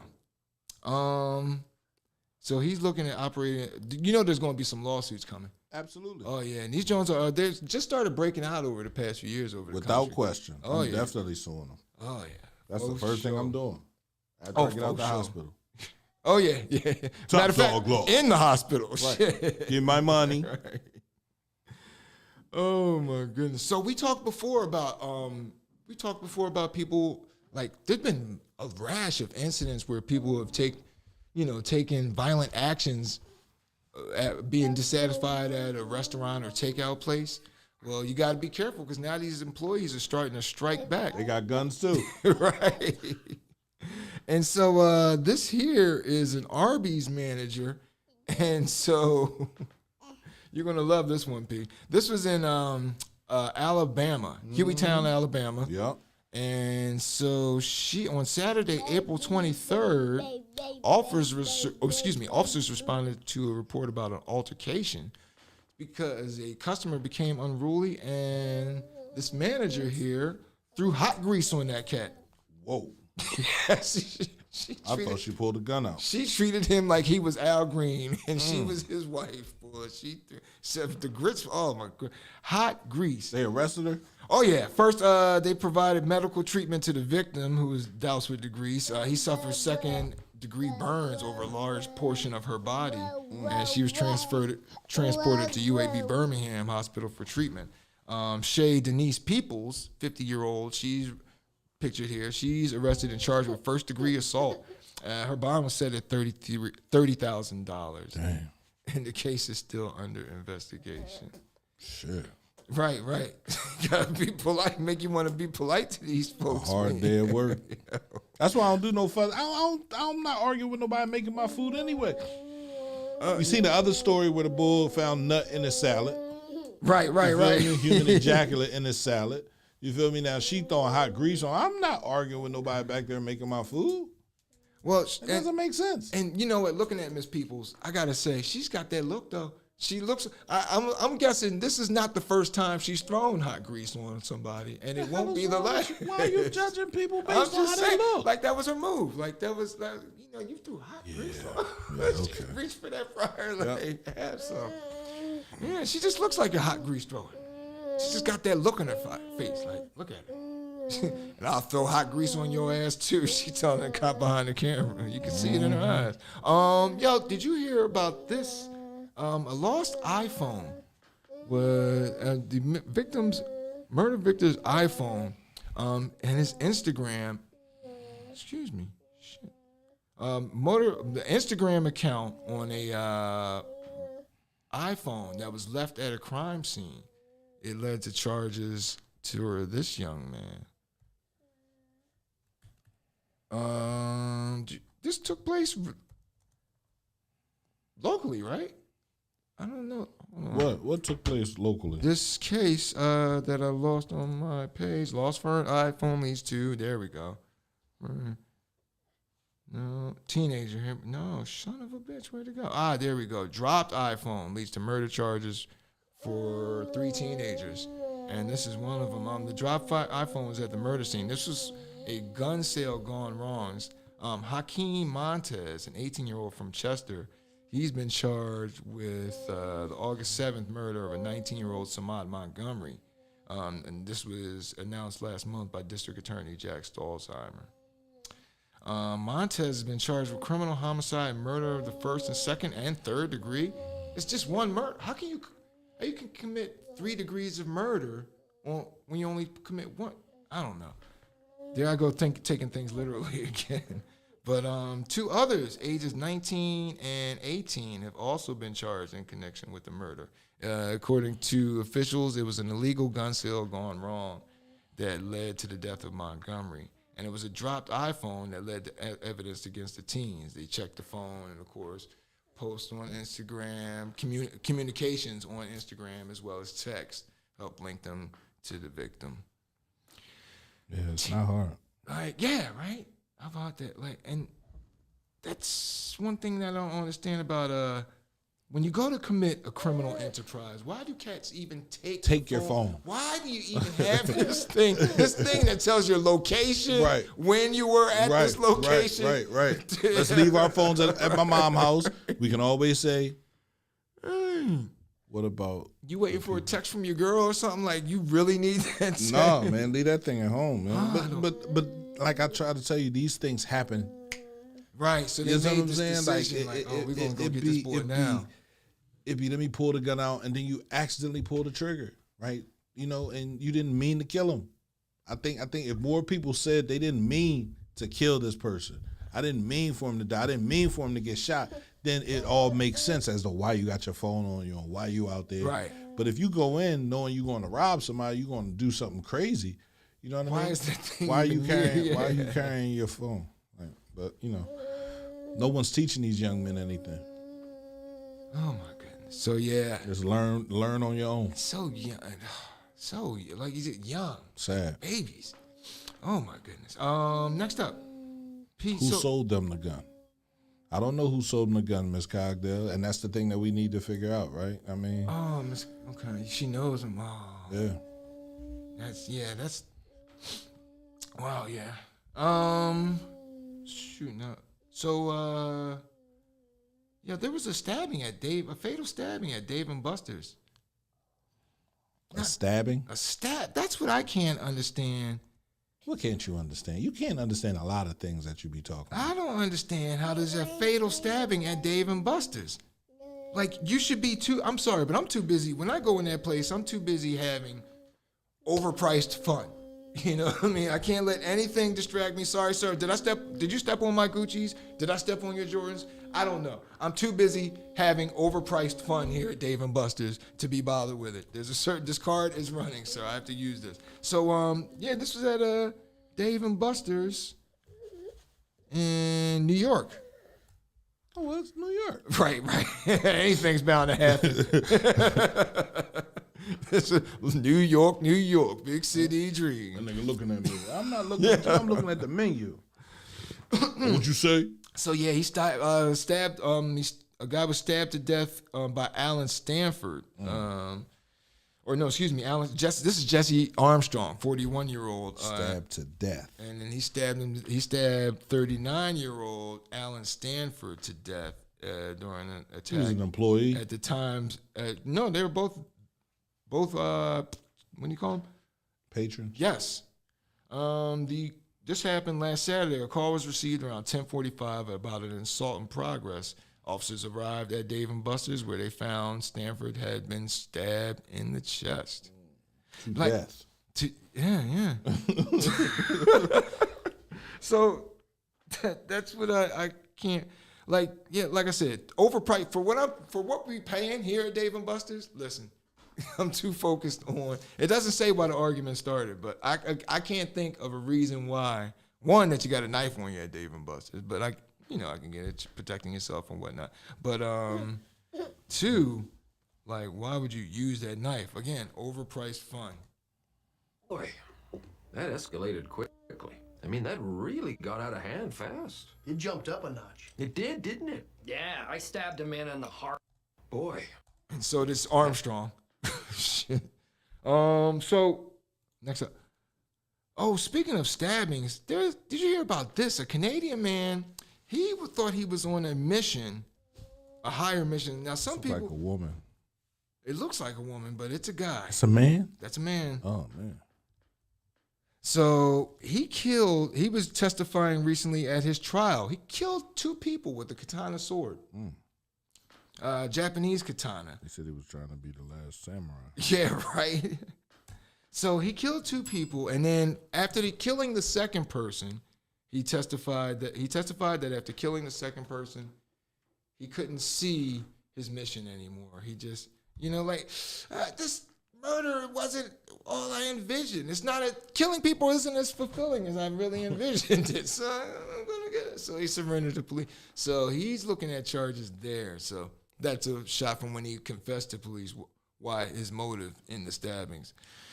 Can we skip ahead, P?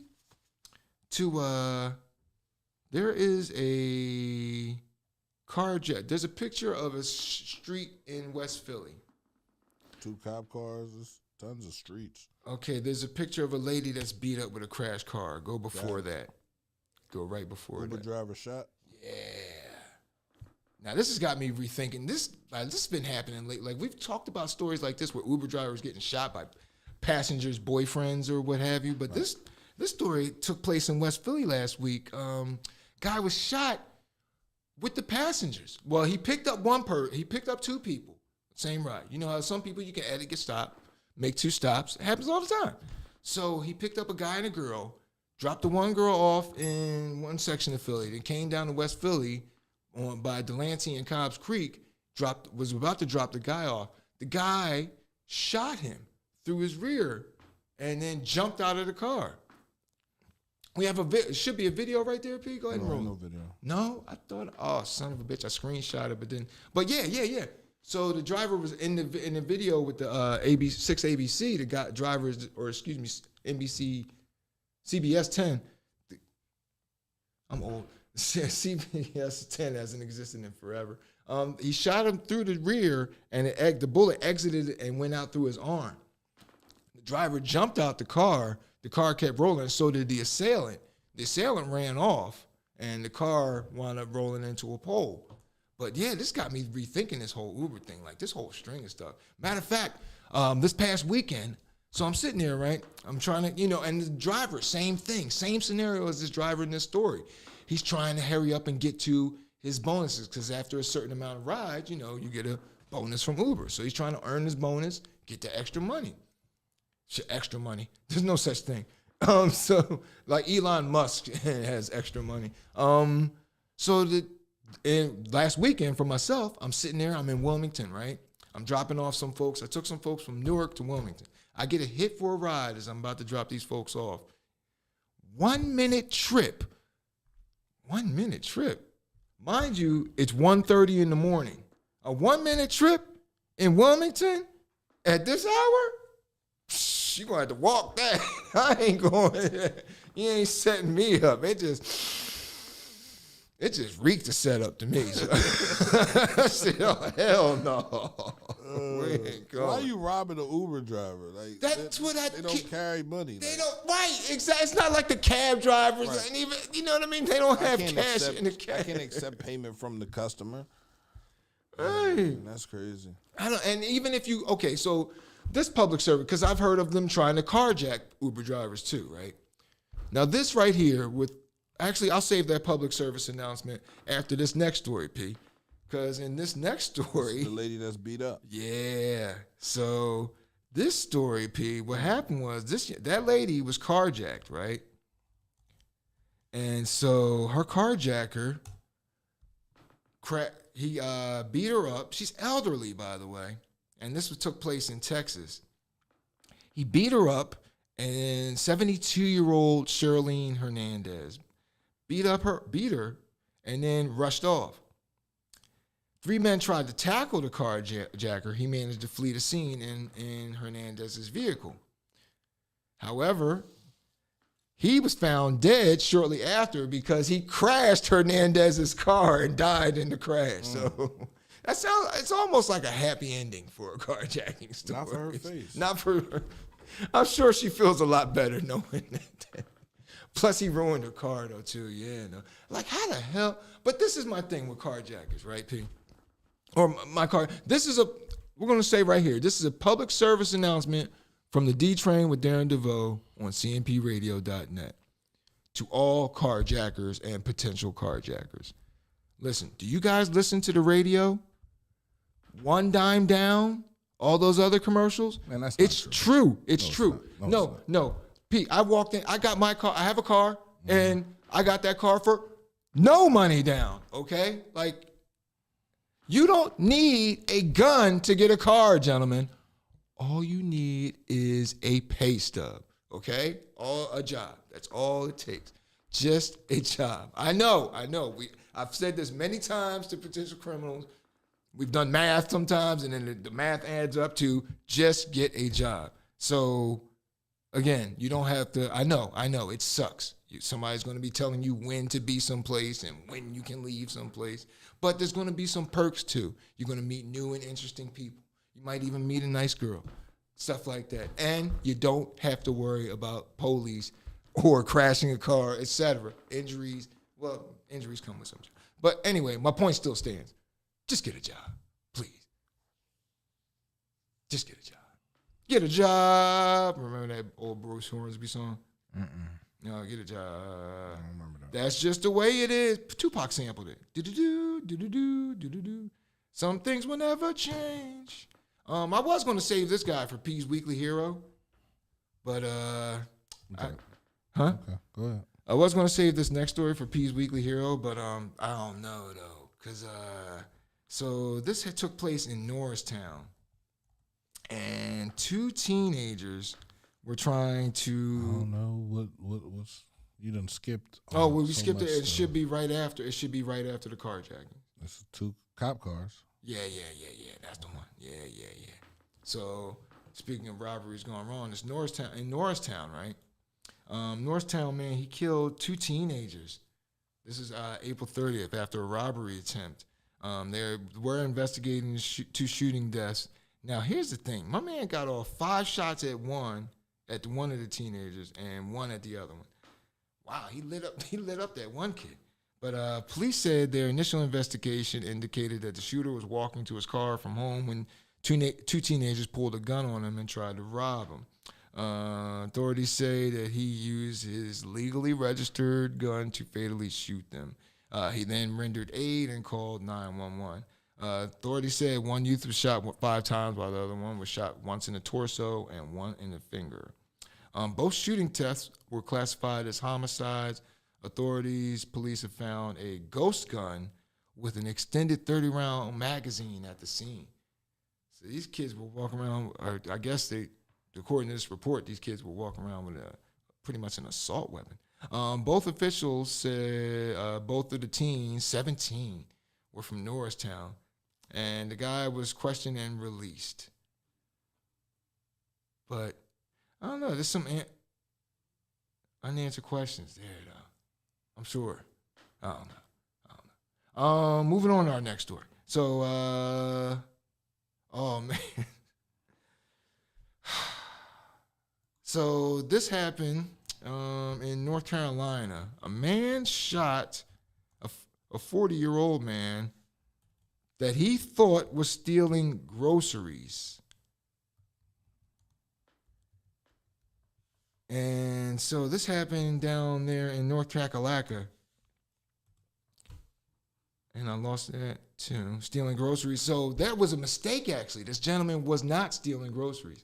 The guy with the gun blocked his path and then just let him have it. Uh-oh. What am I doing to piss Nicole off? I was just checking the comments. I saw P.I. becoming more pissed off. Right. Absolutely not you. Go ahead. All right. She's just talking about the guns. Oh yeah, man. Guns, and more guns. Like, damn, shake this table and a gun falls out around here anymore. I mean, when you have ghost guns and you can manufacture a gun, and it's crazy. Like, it's insane. They were talking the other day, and I was hearing, talking about manufacturing, supply chain, and all that stuff right now. And they're like, we don't make things in this country anymore. I was like, guns? We make plenty of those. We make plenty of those. But again, it's teaching as well. You understand what I'm saying? The guns are the drugs were put in our community. The guns are put in our community. No accountability is put in our community, and the fact that we don't teach people how to be accountable, we don't teach people how to own guns, we don't teach people how to sell drugs. All of these things could change if people just taught if the older generation taught the younger generation how to go about living life, instead of saying, "Man, you can't change them, you can't do anything with them, they too wild." They said all that shit about us, my generation, your generation, the generation, everybody, man. So I just believe that we can teach. And you reach one, you teach one, bro. You reach 2, you teach 2. Change your whole world. You know what I mean? You ever had to go in public pee? Mm-hmm. Oh yeah. One time I was walking through Old City. This when I used to live in South Philly, waited tables in Old City.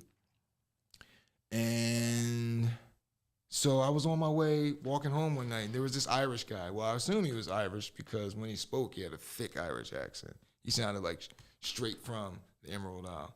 And so he says, I look at him as he's peeing right on the side of somebody's minivan, just letting his van have it.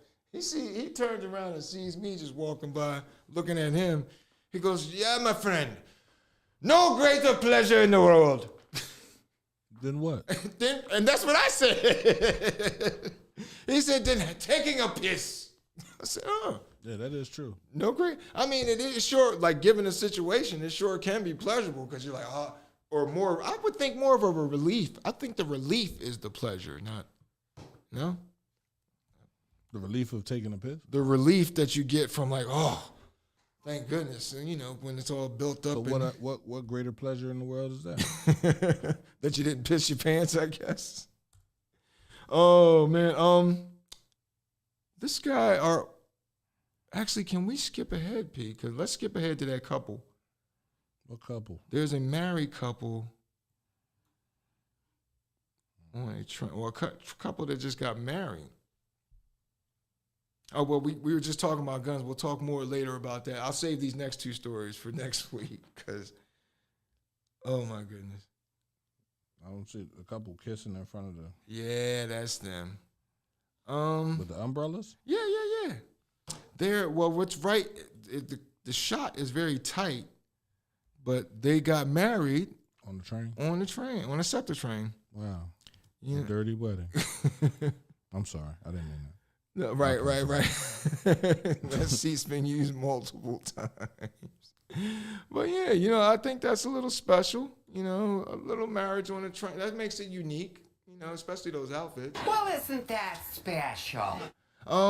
That's Autumn Katzenmoyer and Steve Patterson, and they were married on the Paoli-Thorndale line on their way from Downingtown to the suburban station. They got parasols. What's up with that? That's a cute little fashion statement, no? Mm-hmm. Did you hear about the church? Man, gas. Like, especially now that I own the car, like, yeah. Well, I'm sorry. Now that the bank lets me use a car. in my free gas giveaway? Yeah, it was a free gas giveaway from a West Philly church. They sponsored this. And this was a couple of weeks ago. They gave away free gas in West Philly. So there are good things coming out of Philly, huh?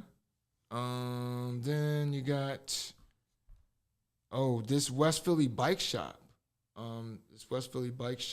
They're actually starting a program for kids. Earn a bike. It kind of reminds me of Charm City Kings. Like the thing where Meek Mills had, what was my man's name? Mouse.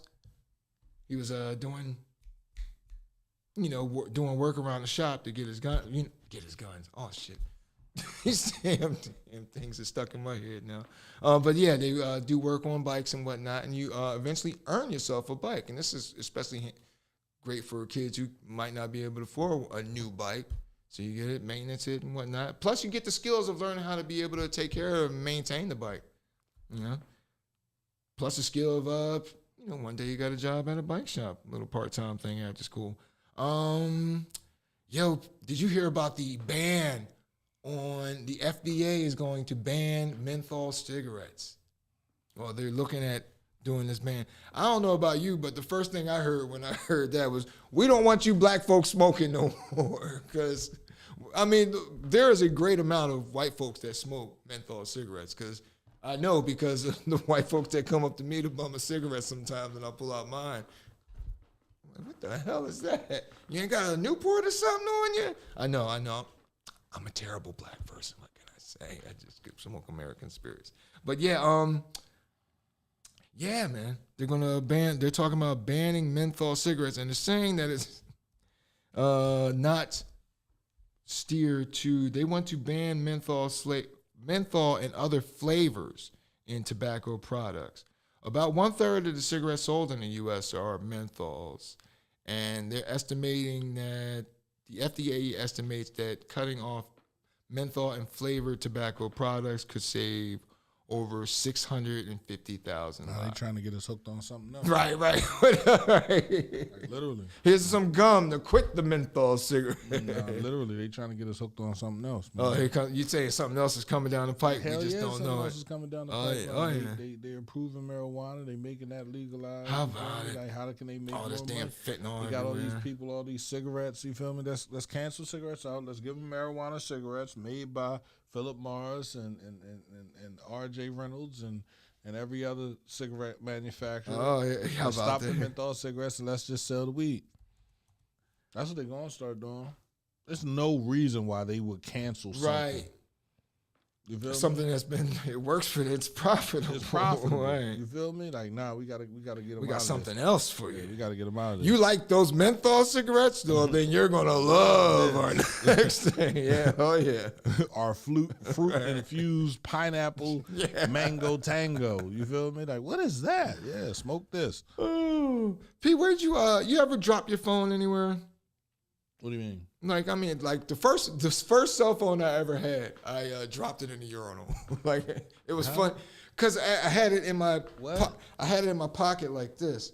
And you know what? I was gotten off of work and I was at the urinal and I'd been holding that thing for like an hour and a half, but I was trying to get done work. Then then go.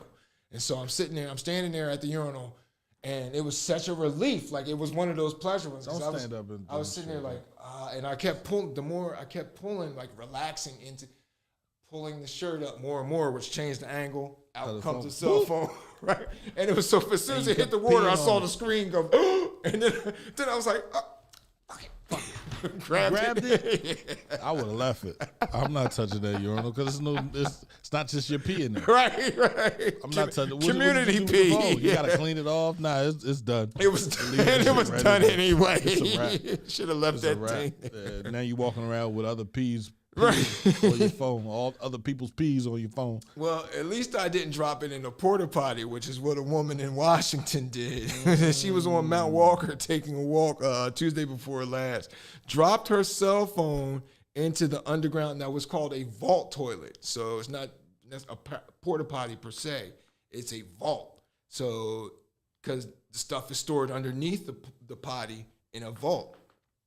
So she dropped her phone down in there. See your phone. Buy a phone. I'm not searching for no phone. No, not old girl. She was a go-getter, this one. Oh.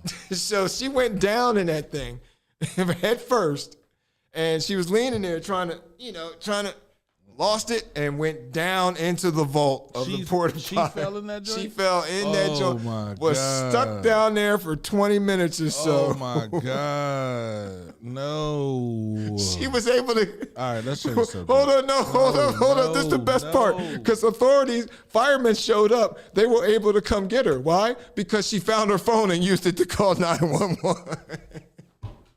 Still works. So there you go there. Oh my goodness. Oh man.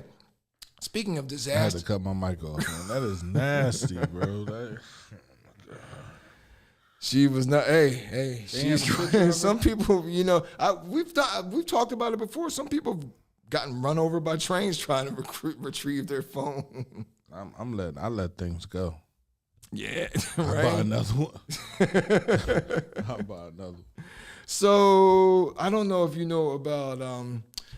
All right, we talk about again. All right, TikTok challenges. I don't think these things are any good, right?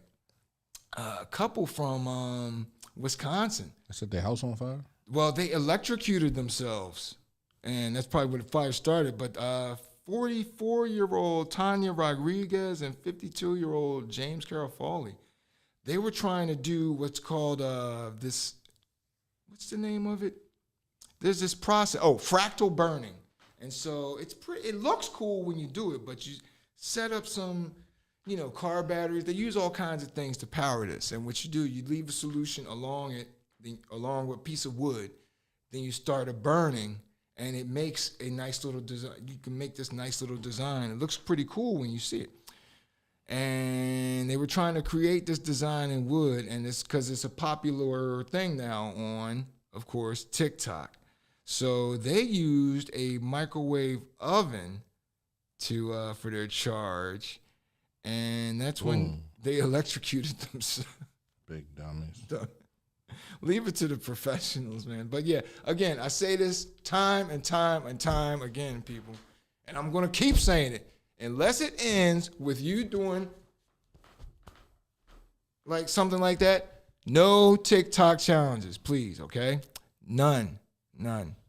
All right, so now let me see if I can find real quick. She is knocked out. I lost one assistant engineer. Yeah, she's gone. So I need to find, because I made up a whole new thing for you well, not for you, but for son of a bitch. Hold on, stay with me, P. Don't go nowhere. You're not.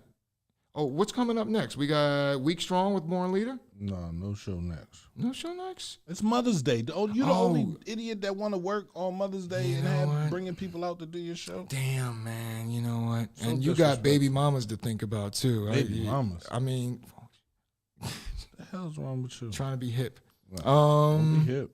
Yeah, it's never been my thing anyway. Yeah. So, listen, I tell you what then. Hold on. Let me roll this thing for you here and see if I got this new intro. 'Cause I made up a new intro for it. Let's see. Hold on. Damn it. That's not it. Son of a bitch. All right. We're going to have to skip that part. Actually, what I'm going to do, P, is I'm going to present to you 3 weekly heroes. This is what we got here. Right. So can we skip ahead to Queen Latifah? I don't see Queen Latifah. Oh, Queen Latifah and a bunch of folks at a construction site. There it is. Okay. Queen Latifah broke ground on affordable housing. So that's your first hero. She is actually sponsoring it. Affordable housing. She's sponsoring that. Oh, Queen, this in New York. She's from Newark. Or is from that area, I'd imagine. She's dressed in that's her in a lime green shirt. And Queen Latifah, she tossed a shovel and broke ground last Tuesday. She is from Newark, South Ward, and she had a groundbreaking ceremony with a real estate developer, Blue Sugar Corp, and she is co-president of that real estate development, and alongside Builders Life Assets Development and Gon Sosa Development. So there you go. So she opened up some affordable housing for folks. I think that's pretty cool. So that's one hero. Next up, this is Patrice Banks, and she's a Philly area native. She actually opened up. It's an all-female auto shop, right? And 2, it's an auto shop and a nail salon. That ain't her. Shit. So while they're waiting to get their car fixed, they can get their nails done. So it's no more women sitting in the auto body. Right. Oh my God, why is it taking so long? Right. Right, that's and awesome. She's also actually doing trainings as well for teaching people how to maintenance their car and whatnot. Right. Absolutely. Answering questions, yeah. So that's pretty cool. Kudos to that. That's awesome. The picture before that, P, that I screwed up with. I skipped right over that. My bad vision. Yeah. She is the youngest African American law school graduate in history. Awesome. Yeah, she just graduated. She's 19. Damn. Yeah, 19. Smart. 19-year-old law school graduate. She started law school when she was 16. Amazing. Yeah. You hear that, Jordan? Right. You got to get to working. Then your third potential hero, P, is not what you're probably seeing, a fishing magnet in a safe. Right. And so this teen, he had a fishing magnet. He found a safe with thousands of dollars in it. No, he didn't. Yes, he did. Yes, he did. And now I had a feeling this part is going to disqualify him from the competition. He gave the money back. Yes, he did. The fuck? Oh my God! You keep the money. It ain't going to disqualify him because he got a great idea. Okay, I'm about to start doing that. Right, because you never know. Yeah, right. It could be a treasure trove sitting there. Right. You can find something from the colonial times in it. Any dead bodies, I'm tossing them back. Right back. I'm not reporting anything. Oh, your next hero, P, is speaking of more black entrepreneurship, they're a couple. They opened a Airbnb that's in the Philadelphia area with a unique twist to it. Snakes? No. Well, that's part of it. It's called Hottie's house, like Hottie. And so there are different rooms in the house. Each room has a different theme. And what you do is you sign out people use it basically to film videos. That's what So that's what a lot of the patrons do. They rent out the house to film music videos in there, and you can change the rooms around to a certain degree. Yeah. Yeah. So I think that's a great idea, though. I mean, they just had. I found out about this because NBC 10 did a report on them. But I like the. It's a little niche to it, you know. But again, we talked about Airbnbs earlier when we were talking about that movie, The Rental. Yeah, I'm not staying in one. No, I'll shoot a video in one. Right. You know, but I'm not staying in one. No. Oh my goodness. So, and our last hero peach, this one here is probably one of my. All right, so this here is a young black entrepreneur, and she almost died. Okay. Doing what? She almost died because of allergic reactions to her product. So what? After she survived, she now she signed a major distribution deal for her line of low sodium seasonings now. So there you go. There it is. That's Emily Avanya Jefferson, and hopefully she, you know. I got to hook my nephew up with her. Yo, maybe you can marry up. You got to get with this girl. If nothing else, she's full of ideas. What? I'm kidding. But yeah, she had a severe reaction to medication that almost took her life. Wow. When she was 16. She was hospitalized for several days due to the reaction, and then her recovery was long. She had to go through physical therapy to learn how to walk again, speech therapy. And now she's the 23-year-old owner of Avanya's Blends. There it is. Black-owned brand of unique seasonings that are all natural, low sodium, and contain no artificial preservatives or anti-cooking agents. There you go. Congratulations. So, P, there you go. There's your nominees. And mind you, we have 3 of them are young black entrepreneurs. So we got, go ahead. Well, I'm sorry. I think 4 of them. We're talking about Hottie's house. Yeah, how about that? Right. So we got, right. So I definitely want to give a shout out to the lawyer, right? 19 years old, you know, tear up the world, make sure everybody is accountable, everyone on both sides. Right. Definitely want to give a shout out to the auto mechanic / nail salon. And then the young lady that just came out with this low sodium cooking seasoning. Right, that's definitely dope.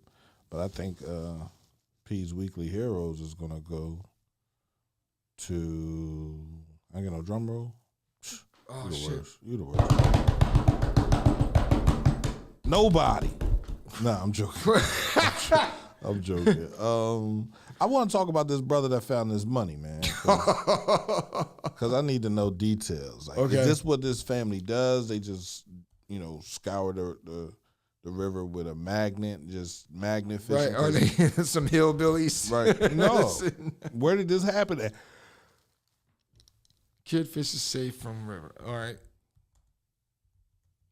right, so let's look. Let's see. Oh, son of a bitch. Kid, hold on, P. Kid finds safe with thousands. Finds safe. There we go. All right, so he found it at the bottom of a river. George Tyndale, he used a heavy-duty magnet to pull up the safe, and this was the safe was left there 22 years ago. It was stolen 22. That's probably why he gave it back, because it was a stolen safe. He gave it How back. did he know it was stolen? He's a 15-year-old in Newark, Nottinghamshire. This is in England, P. Oh, all right. Yeah. It's found a small safe with a pouch containing 2,500. I'm gonna look up this magnet shit because I'm about to go. Jump on Amazon. Yeah. Oh, so the total was around $1,800 US. Oh, all right. To answer Jabri's question. Right. Still, yeah. 1,800 more than he had. Right. You can use, and at his age, 1,500. At 15, or excuse me, 1,800 at 15. Buy another magnet. Now I can buy another magnet. I can do it twice. Get them bigger ones now. Feel me? But I get it though. That's what I mean by putting others first, right? I might have said don't turn it in, but you know, if I was out there doing that stuff, I would have turned it in. Right. To my bank. To the Uncle P Foundation, benefiting Uncle P. Yeah. Nah, but honestly, you know, I can't pick a hero because we have so much, you know, so many black women being entrepreneurs. How about that? And it takes a lot of energy, and I posted today, you know, to win you have to be okay with losing. You feel me? You have to learn how to take your losses in a winning fashion. Your losses are lessons. They're not losses. So, you know, for everyone up here, everyone that's up here right now, even Queen Latifah, she's had losses in life. Oh, yeah. You know what I mean? But she didn't allow her losses to define her. She kept on pushing. You feel me? So I just want, I don't have a weekly hero this week. I think everyone on this list has done something incredible. It's a 5-way tie. Right. Nice. And it's actually 6. Oh, six, my bad. You know, and I definitely want to give a shout out to everyone on the list and tell them keep pushing, man, and never allow your losses to define you. Search for your victory in your losses. And that's Uncle P's Weekly Heroes. Awesome, man. Well, listen, that does it for this week's run of the D Train with Darren Devoue on CMPRadio.net. Pete, we had a former Globetrotter on. I'm going to try and get a current one. I'm working on that. So stay tuned with that. There it is. So, yeah. But in the meantime, though, I'm going to find another guest as well. Don't forget, if you miss any of CMPRadio.net's content, you can go to the CMP Radio YouTube or Facebook page. Also, get yourself some sexy merch. Up your sexy game here with some merch. The Voice of Chester t-shirts. Well, we got one. Got them in. You see the contrast here in black and white, and reverse white and black. And you also have the pink and black, or excuse me, black and pink. Is this black and pink or pink and black? I don't know. All right. Well, we'll say black and pink because here's white and pink as well. So, and they come in all different sizes. Don't hit P up at CMP. You can hit P up. Where at, P? Can I hit you up at? On Facebook. On Facebook. Up there you go.